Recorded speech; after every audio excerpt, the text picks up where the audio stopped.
Tidak, tidak, kata Kevin dengan susah payah.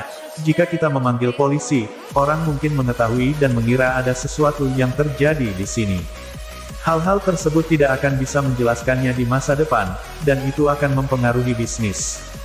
Saya akan bersamanya sebentar lagi. Beri dia 1.000 atau beberapa ratus yuan dan suruh dia pergi. Saat berbicara, Kevin merasakan keringat dingin di tubuhnya akan membasahi bajunya. Dasar gadis sialan. Sebagai sahabat Mandy, kamu bukan hanya tidak tahu identitas suaminya, tapi kamu juga mendorongku untuk mengejarnya. Apa kamu takut rumput di kuburanku tidak cukup tinggi? Sepupu, kenapa kamu berkeringat?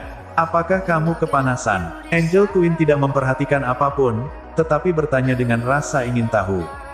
Cuacanya agak panas, kata Kevin dengan canggung.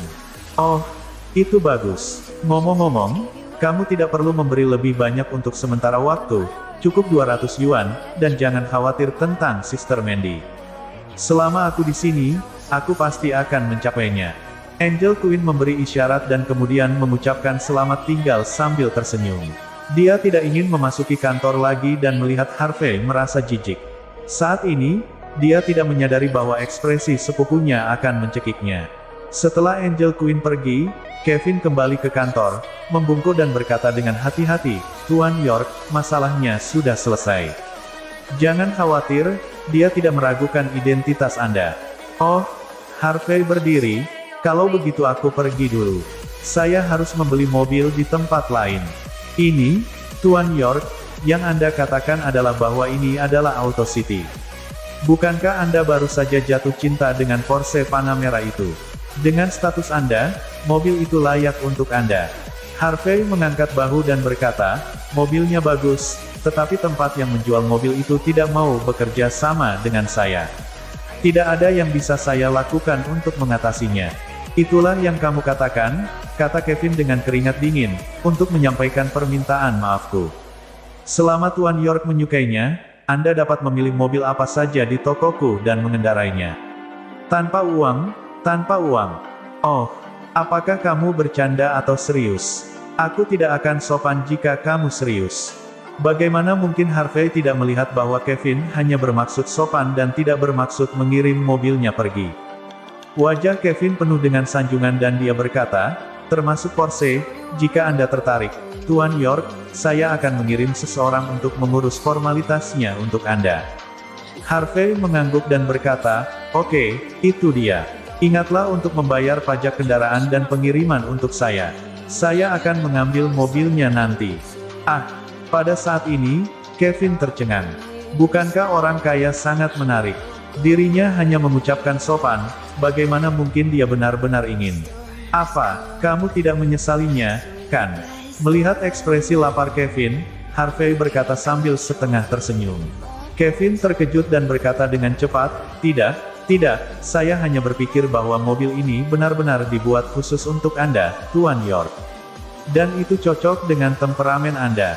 Saya akan mengatur agar Anda segera mengambil mobil itu." Saat dia berbicara, dia segera menelepon supervisor kecil itu dan meminta untuk menjalani prosedur untuk Harvey secepat mungkin. Namun, selama proses tersebut, meskipun dia memiliki senyuman di wajahnya, hatinya tetap berdarah-darah. Supervisor kecil itu melihat manajer umumnya mengantarkan mobil ke Harvey, menantu laki-laki yang datang ke pintu. Meskipun dia terkejut, dia tidak berani bertanya lagi dan menjalani formalitas dengan putus asa. Setelah orang-orang itu pergi, Kevin menyeka keringat dinginnya dan berkata, "Tuan York, Anda juga telah membeli mobil ini. Bagaimana tentang investasi kami?" Harvey tersenyum dan berkata, "Kamu lupa, saya baru saja memveto masalah ini." Kevin kaget. Ini pertama kalinya dia melihat orang kaya yang tidak mengikuti aturan. Dia menyumbangkan Porsche miliknya seharga lebih dari 2 juta. Ini setara dengan mengambil 1 ember dari 2 juta miliknya. Kevin memiliki keinginan untuk memanggil keamanan untuk masuk dan memukuli Harvey, tetapi saat ini dia benar-benar tidak berani. Karena dia tahu bahwa di belakang York Enterprise ada keluarga York. Dia takut tidak akan bisa melihat matahari keesokan hari. Dia bahkan tidak berani berbicara omong kosong dan hanya bisa berbicara dengan Harvey dengan hati-hati. Setelah formalitas selesai dan kunci mobil diserahkan kepada Harvey, Harvey berdiri dan berkata seolah dia mengingat sesuatu. Ngomong-ngomong, kamu bilang kamu bersenang-senang mengejar istriku akhir-akhir ini, kan? Jantung Kevin berdebar kencang, dan dia akhirnya menyadari bahwa dia telah melupakan sesuatu. Pada saat ini, dia bahkan tidak peduli dengan wajahnya, tetapi langsung berlutut. Tuan York, mohon maafkan saya. Saya berjanji akan menjaga jarak yang tepat dari Mandy di masa depan.